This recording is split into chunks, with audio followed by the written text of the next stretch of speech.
Monsieur Taras, et nous avons vraiment l'honneur de vous faire ce petit interview ce soir au nom de la télé de Shandong, de émission de collection. Et comme vous le savez, la France est un centre culturel de l'Europe. Et pourquoi vous venez de France pour écrire une monographie d'un peintre chinois, M. Zhu Shichao? Parce qu'en fait, les circonstances ont voulu que je rencontre M.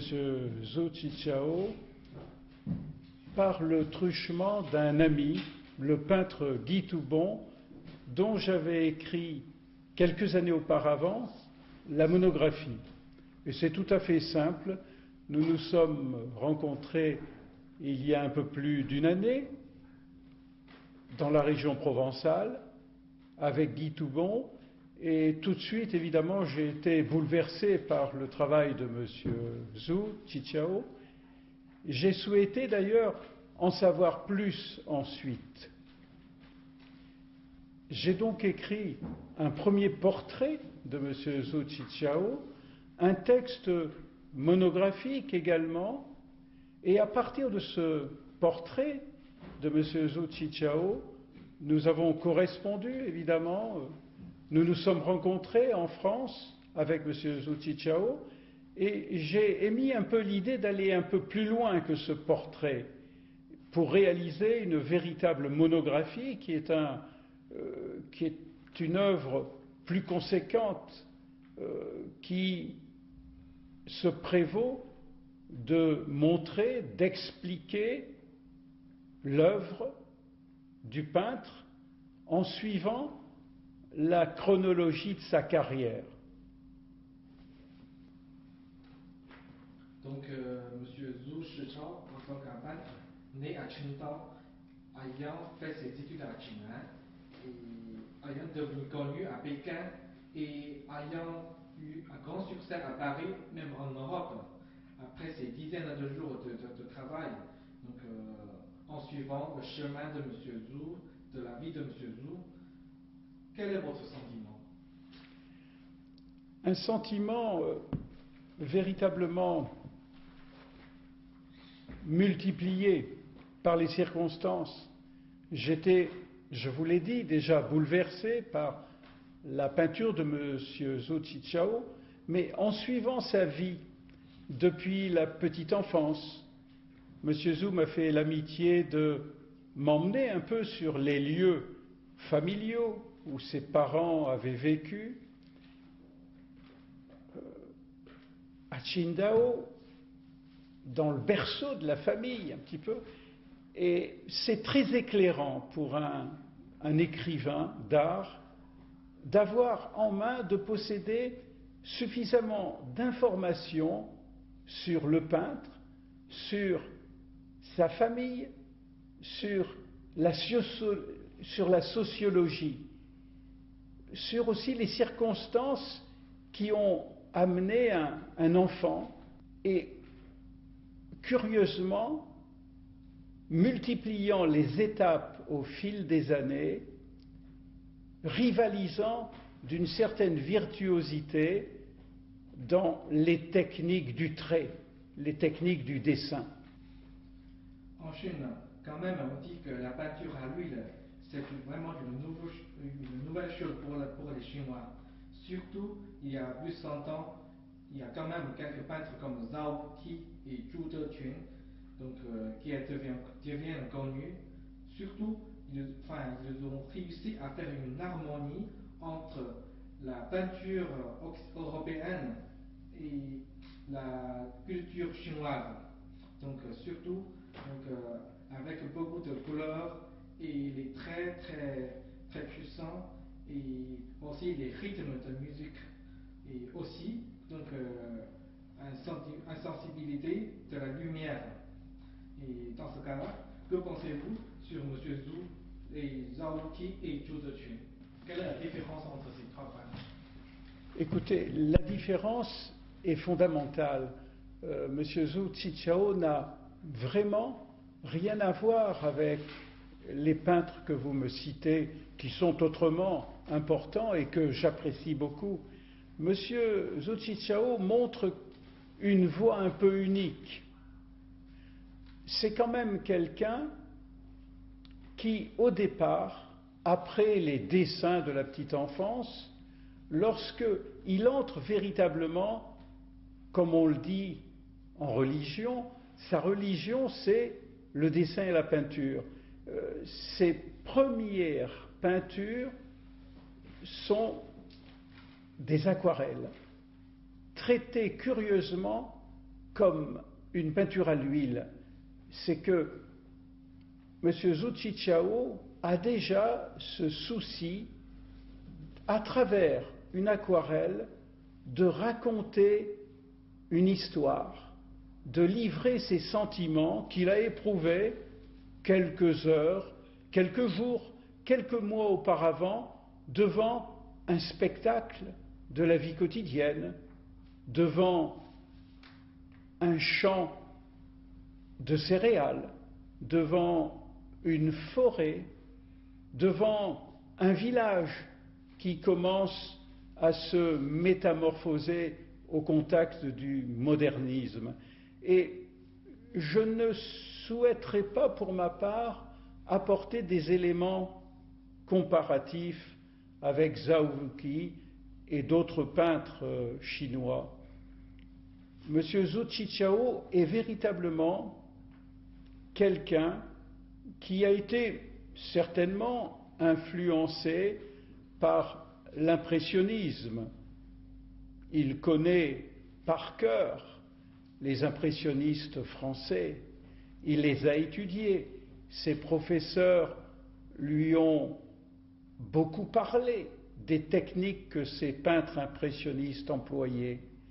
Mais lui, après avoir emmagasiné toute cette culture occidentale, comme il est nourri naturellement de la peinture chinoise, il a très tôt manifesté une facture, une manière personnelle, et c'est à partir de ces éléments, à mon sens, on ne peut pas le comparer au peintre chinois. Je pense qu'il inscrit une voie nouvelle dans la peinture contemporaine.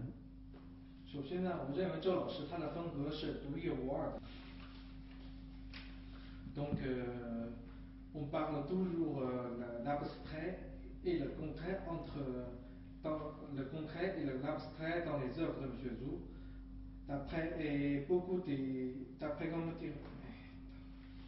Selon vous, donc, puisque vous connaissez bien beaucoup des peintres de l'impressionnisme comme Monet, comme Renoir et comme Cézanne, comme dans ce cas-là, et que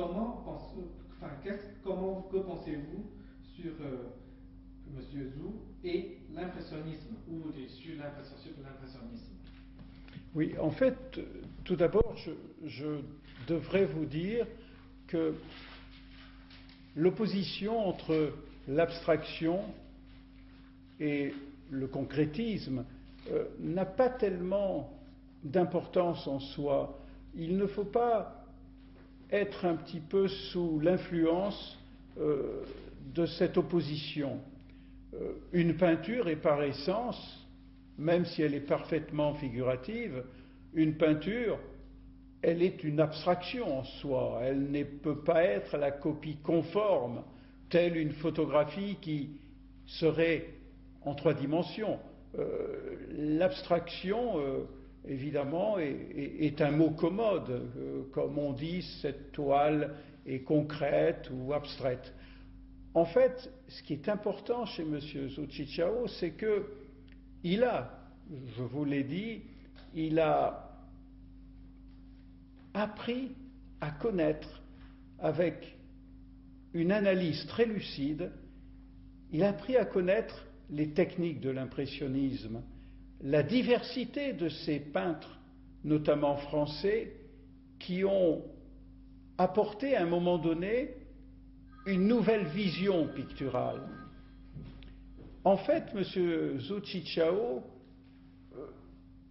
a dépassé un petit peu, puisqu'il a historiquement cette possibilité d'être aujourd'hui, au XXIe siècle, un peintre qui, évidemment, a appris les différents courants, l'histoire de l'art, il la connaît parfaitement.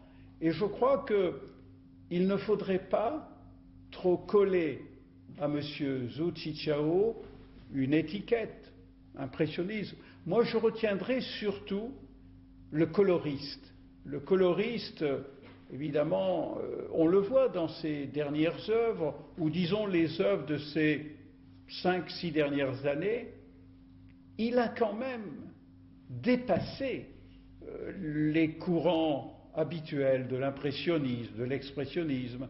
On pourrait parler chez lui du luminisme, mais si vous parlez du luminisme, il faudra parler forcément de l'impressionnisme, qui pratique un chromatisme exubérant. Donc, je pense qu'on pourra peut-être, d'ici quelque temps, parler d'un genre nouveau, celui qui appartient à M. Zhou Qichao. Donc, en regardant les œuvres de M. Zhou, vous croyez quels sont les éléments qui vous touchent? Quels sont les éléments qui vous touchent beaucoup? Un premier élément me touche, et il m'avait touché déjà il y a un peu plus d'une année lorsque j'avais vu à Marseille les œuvres qu'il présentait. L'élément qui me touche, c'est évidemment cette exubérance chromatique, ce colorisme qui émeut quiconque, que ce soit le néophyte ou l'amateur, que ce soit le béotien ou le spécialiste. Il étonne par ses couleurs, c'est indéniable. Mais en fait, le deuxième élément qui me touche beaucoup, c'est que, au bout d'une patiente observation, une observation qui peut durer quelque temps, je m'aperçois que c'est un raconteur d'histoire. Dans une œuvre, je suis évidemment privilégié par rapport à un visiteur d'une exposition, c'est que je connais maintenant assez bien son histoire, mais les histoires de sa vie sont dans les différentes strates de sa peinture. Ils sont dans les couleurs, ils sont dans les formes, ils sont dans la perpétuelle harmonisation de la fiction et de la réalité. Donc, ensuite, et tout le monde dit que M. Zhou Qichao est un coloriste. Donc, que pensez-vous sur ce point de vue? C'est tout à fait évident. C'est un coloriste, mais vous savez, lorsqu'on avance une hypothèse, dans le domaine de l'art, que ce soit ici, en Chine, que ce soit en Occident, mes confrères, des enseignants également, des conservateurs de musées, ont cette propension à donner un petit peu une idée, à étiqueter un peintre, coloriste, ou que sais-je. La liste n'est pas limitative. Mais en disant que M. Zhou Qichao est un coloriste, on n'a rien dit. Il faut aller plus loin, puisque le coloriste, c'est indéniable, mais c'est quand même un peintre qui sait structurer son tableau, qui le structure avec des éléments de sa propre civilisation, mais aussi des civilisations du monde un petit peu, où les civilisations occidentales sont très présentes, mais en fait, elles sont dans le tableau, mais le grand art de tout créateur, comme M. Zhou Qichao, c'est de les faire oublier, puisque si véritablement on plaçait dans un tableau ces structures, en plus du colorisme, l'harmonie des teintes, le contenu d'un tableau, sa structuration architecturale, on ne le voit pas, ça. Le spectateur a devant lui une œuvre d'art, et je crois que le grand savoir-faire de M. Zhu Qichao, c'est de montrer une œuvre qui porte évidemment toutes ces diverses civilisations, toutes ces études. M. Zhu Qichao est un érudit. Ce n'est pas un peintre qui peint spontanément.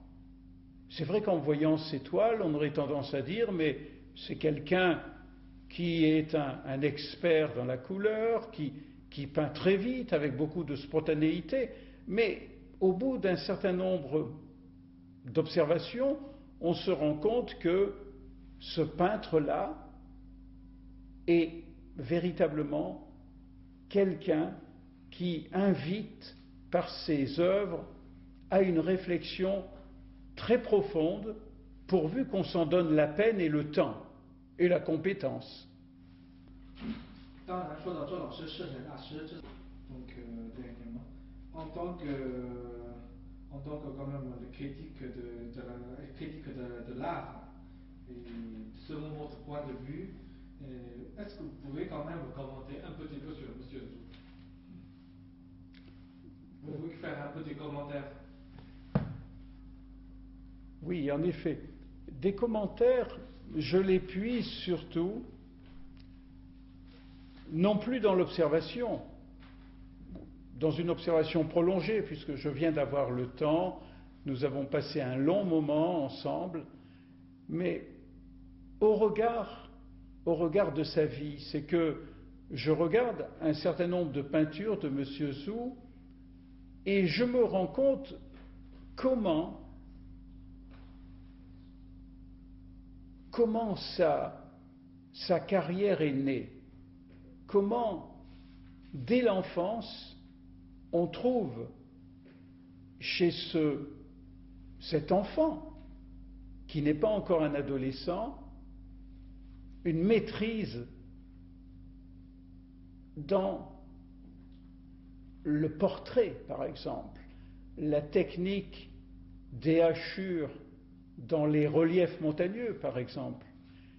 Ensuite, à l'adolescence, le traitement de l'aquarelle m'apporte véritablement la preuve que les toiles réalisées sont évidemment bâties sur une technique de l'aquarelle inhabituelle chez un adolescent. C'est une aquarelle qui n'est pas simplement le traitement d'une peinture avec de l'eau. Les aquarelles de M. Zhu Qichao sont également très denses. Et on trouve aussi donc au début du XXIe siècle, dans ces tableaux, dans ces peintures, on trouve cette même densité. Ensuite, lorsqu'il a, au sortir de l'université, la confirmation m'a été apportée par la vision d'un certain nombre de croquis, de carnets. Il a eu cette passion dès l'enfance de garnir des carnets, des cahiers entiers de croquis, de dessins. J'ai donc eu, au sortir de l'université, j'ai eu la confirmation que M. Zhu Qichao avait, dans sa peinture, avait gardé beaucoup de ces artistes anonymes dont vos dynasties ont eu véritablement cette grande richesse d'interprétation. C'est un peu ça. C'est vrai que aujourd'hui, après avoir suivi M. Zhu Qichao dans les différentes étapes de sa vie, je me rends compte que sa peinture reflète véritablement l'enfant l'adolescent, le jeune adulte qu'il a été, diplômé de l'université ensuite.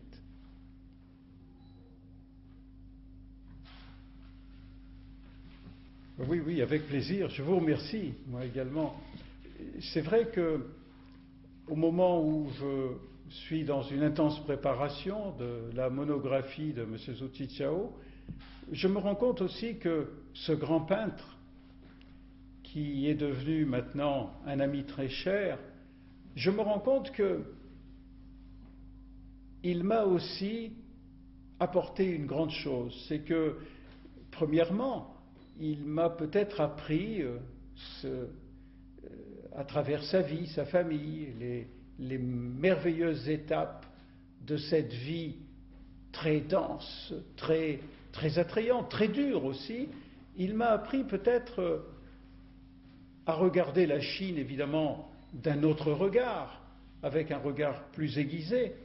Mais le deuxième avantage que j'ai trouvé dans ce compagnonnage qui continue et qui, j'en suis persuadé, continuera encore longtemps, je me suis rendu compte qu'il m'a apporté la confirmation que la critique d'art bien pensée ne devait pas s'alimenter aux seules techniques de l'art, aux beaux-arts, à l'histoire de l'art, que finalement la critique d'art devait être alimentée par les sciences humaines, comme on aime à le dire en France, ces sciences humaines qui ont trait à l'anthropologie, à la sociologie, à l'ethnologie, à toutes ces sciences qui nous aident à mieux comprendre les humains, de quelle façon ils vivent. Et dans le cas d'un peintre comme M. Zhu Qichao, véritablement, j'ai appris que le métier que j'avais choisi était ô combien difficile, mais formidablement exaltant, et je ne pourrai jamais le remercier assez de m'avoir permis d'avoir un peu cette double confirmation dont je viens de vous parler.